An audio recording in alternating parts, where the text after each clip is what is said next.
माननीय राहुल गांधी जी और मंच पर बैठे हुए जयराम रमेश जी, वेणुगोपाल जी और मेरे मीडिया के सारे दोस्तों, मैं आपके सामने चंद बातें रखूंगा। उसके बाद में राहुल गांधी जी आपको आप संबोधित करेंगे, उनकी बात भी आप सुनेंगे।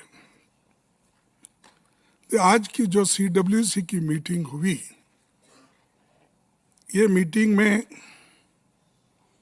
हमने ये शपथ ग्रहण किया कि मनरेगा योजना को प्रमुख बिंदु बनाकर सारे देश में एक बहुत बड़ा आंदोलन करने का निर्णय लिया और उस जो शपथ विधि में हमने 5 बिंदुओं पर अपनी बात रखी। ये मैं पूरा पढ़ने से ये अच्छा होगा कि आपको सर्कुलेट किया जाएगा, तो ये अच्छा होगा।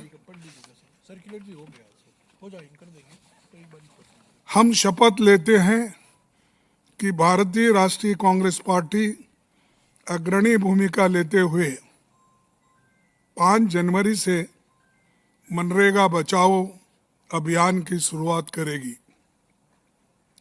महात्मा गांधी राष्ट्रीय ग्रामीण रोजगार गारंटी अधिनियम मनरेगा का हर हाल में रक्षा करेंगे। मनरेगा कोई योजना नहीं, बल्कि भारत के संविधान से मिला काम का अधिकार है। हम ये संकल्प लेते हैं कि ग्रामीण मजदूर के सम्मान, रोजगार, मजदूरी और समय पर भुगतान के अधिकार के लिए एकजुट होकर संघर्ष करेंगे और मांग आधारित योजना और ग्राम सभा के अधिकार की रक्षा हम लोग करेंगे। हम ये भी शपथ लेते हैं कि मनरेगा से गांधी जी का नाम मिटाने और मजदूर के अधिकार को खैरात में बदलने की हर साजिश का लोकतांत्रिक विरोध करेंगे। संविधान और लोकतंत्र पर भरोसा रखते हुए हम मनरेगा बचाने, मजदूर के अधिकार बचाने और गांव-गांव अपनी आवाज़ बुलंद करने का संकल्प हम लेते हैं। इसी के साथ हमने जय संविधान जय हिंद का नारा लगाते हुए इसको हम सभी ने स्वीकार किया। आपको मालूम है कि लोकसभा में हमारे नेता राहुल गांधी जी मनरेगा पर पहले बहुत बार आवाज उठाई थी। उसके बाद में बाहर भी इस कानून के हिफाजत में हमने कई बार उठाया है, लेकिन एक कानून को वापस, अब नई कानून जो है इसको वापस लेने के लिए हम लड़ते रहेंगे। खुद इसी सरकार ने 16 दिसंबर 2025 को संसद में माना था कि नीति आयोग के अध्ययन में पाया गया मनरेगा से ड्यूरेबल असेट्स कैसे बने और ये प्रोडक्टिविटी योजना करने वाली एक प्लान है और इसलिए ये बहुत अच्छा है। इसका गुणगान बहुत से लोग किए हैं और हमारे सीएजी रिपोर्ट में भी है। उसके बाद जो भी हमारे रिपोर्ट्स आते हैं या रूरल डेवलपमेंट के, उसमें भी है। और उसके अलावा कोविड में किस तरीके से ये माइग्रेंट वर्कर्स को हेल्प किया और जो लोग, बहुत से लोग जीवित रहे, उनको ये इसका फुल फायदा मिला। अगर नरेगा नहीं होता तो लाखों लोग मर जाते थे। ये इसका बहुत बड़ा देन है। और मैं यहाँ आपके सामने कहना चाहता हूँ, इस मनरेगा प्रोग्राम को लाने वाले श्रीमती सोनिया गांधी जी, मनमोहन सिंह जी, उनकी जो टीम एक डायरेक्टिव प्रिंसिपल्स आर्टिकल 41 को हक में रूपांतर करके, राइट्स में रूपांतर करके देश के गरीब जनता को ये दिया। उसी के वजह से गरीब जनता आज भी जिंदा है। वो किसी के अंडर काम करने के लिए नहीं जाते। जब ज़रूरी होता है तो ये 100 दिन जो हमने पहले गारंटी दी थी, और कभी कभी ज़रूरत है तो इसको बढ़ाने का भी एक सरकार के पास अधिकार था। लेकिन ये सब इन्होंने छीन लिया। गांव, गरीब, कमज़ोर तबकों के लिए सबसे बड़ी मददगार रही मनरेगा। 11-12 से अब तक लगभग करोड़ों परिवारों को रोजगार मिला है।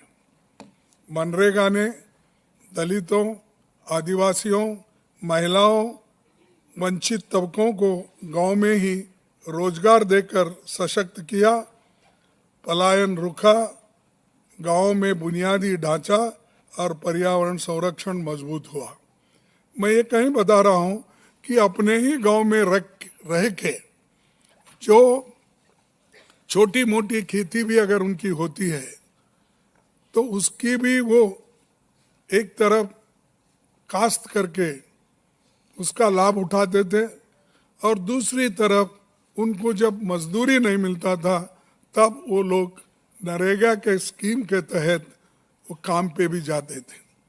लेकिन ये सरकार गरीबों का हक छीनने में बहुत उन्होंने प्रयास किया है, और इससे देहातों में ही नहीं, जो लोग इस पर निर्भर थे वो सब लोग आज बहुत गुस्से में हैं। और इसका वो गुस्सा जो है इनके ऊपर बहुत भारी पड़ेगा। जैसा कि किसानों के 3 काले कानून थे, उसको रद्द करने के लिए जो किसानों ने लड़ाई लड़ी, हमने लड़ाई लड़ी, और जो पार्लियामेंट में राहुल गांधी जी, हम सभी लोग, इवन अपोजिशन पार्टी के लोग भी हमारे साथ आए, लड़े, उसी लिए उनको वापस लेना पड़ा और किसान भी भारी आंदोलन करे। उसका ये एक नमूना आपके सामने पेश कर रहा हूँ। इसीलिए श्रमिकों की मजदूरी का 100% भुगतान केंद्र सरकार करता था, यानी 90% सेंट्रल गवर्नमेंट देती थी, 10% स्टेट गवर्नमेंट। आज वो 60% सेंट्रल गवर्नमेंट और 40% स्टेट गवर्नमेंट। इसका मतलब है कि स्टेट गवर्नमेंट पे भारी बोझा, आर्थिक बोझा उसके ऊपर पड़ेगा, और आर्थिक बोझा पड़ने के बाद कोई डेवलपमेंट नहीं होगा स्टेट में। और ये एक तरफा निर्णय लिया गया है, ना वो स्टेट गवर्नमेंट को पूछे, ना लोगों को पूछे, ना स्टेक होल्डर से पूछे, ना और जो इससे बुरी हालत में रहने वाले लोगों का भी, यानी पंचायत के मेंबर्स या तालुका या जिला पंचायत, किसको भी उन्होंने विश्वास में लेके ये कानून नहीं लाया। सिर्फ गरीबों को कुचलने के लिए और उनको दबाने के लिए ये कानून लाया गया है। इसीलिए हम इसका पुरजोर खिलाफ करेंगे, विरोध करेंगे और इसके बारे में हम लड़ते रहेंगे। सड़क पे भी लड़ेंगे, आने वाले दिन में पार्लियामेंट में भी लड़ेंगे। ये हम इरादा करके आज CWC में हमने निर्णय लिया है। और जब भारत दुनिया की चौथी सबसे बड़ी अर्थव्यवस्था बन चुका है उनके कहने के मुताबिक, तो केंद्र सरकार ने मनरेगा जैसी योजना को तबाह क्यों किया? आपके पास इतने पैसे हैं, अरे बैंक से उठा उठा के अमीर लोग लूट रहे हैं। और जैसा कि अदानी, अंबानी, बहुत से लोग, इतने लोग हैं, जितना चाहे वो उतना बैंक से लोन लेते हैं, डुबाते हैं, फिर दूसरे का जाते हैं। तो इतने पैसे बैंक से वो निकाल के उनको दे रहे हैं। क्या मजदूरों के लिए आपके पास 30% और उनको देने का आपके पास पैसे नहीं थे? हिम्मत नहीं है आपकी? तो इसका मतलब ये है कि वो गरीबों के तरफदारी नहीं करते, वो सिर्फ अमीर लोगों के साथ है। और अमीर लोगों के साथ रहने वाला वो कभी गरीब का साथ नहीं देगा। इसीलिए गरीबों की बाजू हम लेकर लड़ रहे हैं और लड़ते रहेंगे। और दूसरा, मनरेगा से राष्ट्रपिता महात्मा गांधी का नाम हटाना ये एक अपमान है, क्योंकि सोनिया गांधी जी और मनमोहन सिंह जी ने तो इसको राइट बेस्ड कानून बनाया था। तुमने तो सिर्फ नाम बदलने का शुरू किए हैं। अरे हम हकूक दिए, राइट्स दिए, तुम नाम बदलने के पीछे भी गिरे हैं। सिर्फ गांधी फैमिली के नाम ही नहीं, वो महात्मा गांधी को भी उनका नाम भी पसंद नहीं है, क्योंकि मोहनदास करमचंद गांधी, उनका भी गांधी सरनेम है। तो गांधी जी यहाँ भी है। तो चलो, जितने गांधी नाम के सरनेम वाले हैं उनके ऊपर हमला करो। ये हमला गांधी जी के ऊपर भी है, महात्मा गांधी के ऊपर। और एक देशव्यापी आंदोलन अपना होगा और इसके लिए सर्वसम्मति से वर्किंग कमेटी में माना गया है। और इसके बाद मैं यही कहूँगा कि हम जोर से लड़ेंगे, लड़ते रहेंगे। और आपका साथ मैं मांगता हूँ, क्योंकि आपके भी कुछ ये होंगे, थोड़ा सा आपको भी तकलीफ होगी, लेकिन सच्चाई को अगर आप सपोर्ट नहीं करेंगे, जो देश के संविधान में दिए हुए हकूक को अगर आप सपोर्ट नहीं करेंगे, तो एक बहुत बड़ा गुनाह हम सब लोग कर रहे हैं। तो इसलिए इतना ही कह के मैं अपने 4 शब्द को समाप्त करता हूँ। और राहुल गांधी जी आपके सामने अपनी बात रखेंगे। धन्यवाद। धन्यवाद खारगे जी, आप सबका यहाँ बहुत बहुत स्वागत। ठीक है, ठीक है सर। आप सबका स्वागत। मनरेगा सिर्फ एक योजना नहीं थी। मनरेगा राइट्स बेस्ड कॉन्सेप्ट था। मनरेगा से देश में करोड़ों लोगों को एक मिनिमम वेज मिलती थी, जिसके नीचे जब मनरेगा चालू होता था तो उसी लेवल पर उनको मिनिमम वेज मिल जाती थी। और मनरेगा जो हमारा 3rd टियर है, पंचायती राज का जो टियर है, उसमें directly political participation, finance, support का एक साधन था, मेथड था। तो ये डायरेक्ट राइट्स बेस्ड का जो कॉन्सेप्ट है उस पर आक्रमण है।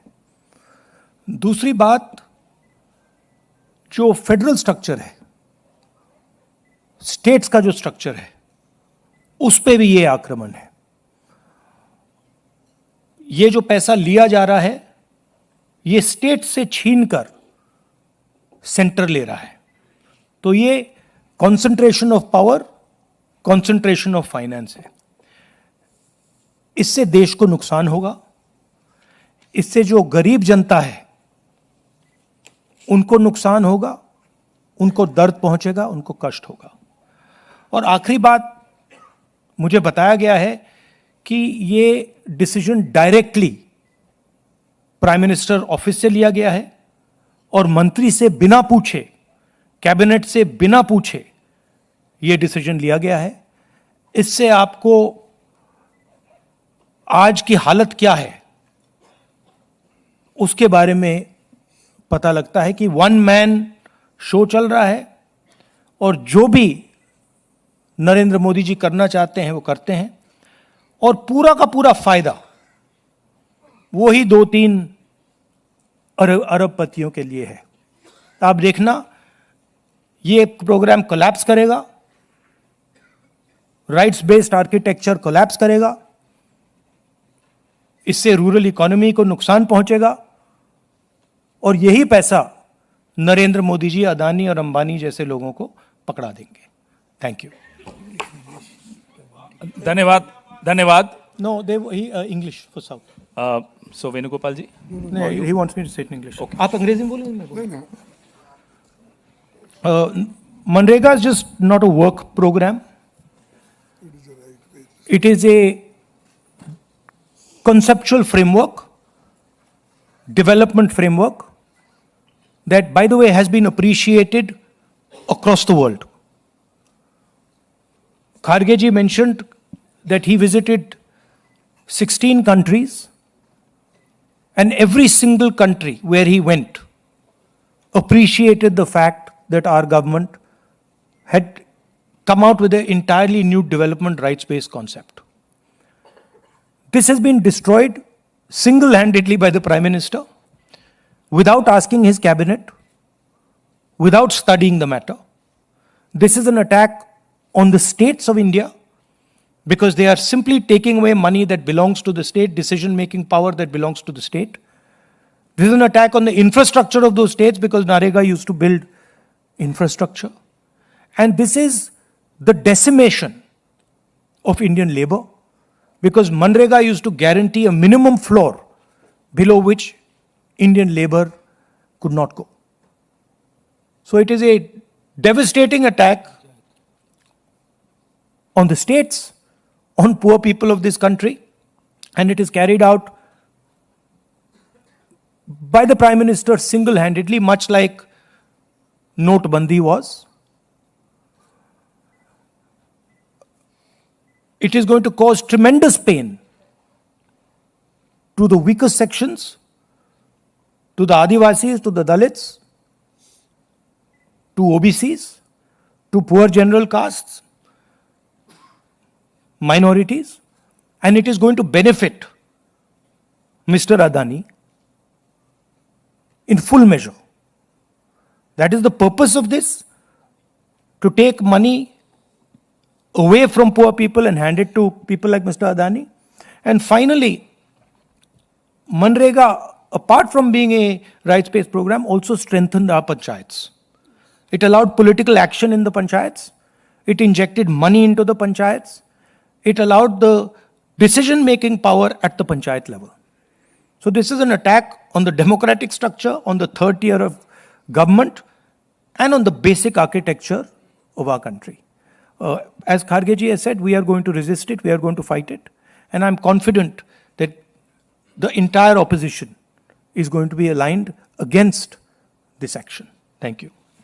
धन्यवाद। बाकी कार्यक्रमों में जाना है हमारे लीडर्स को और आपको भी वापस ऑफिस जाना है, तो ये प्रेस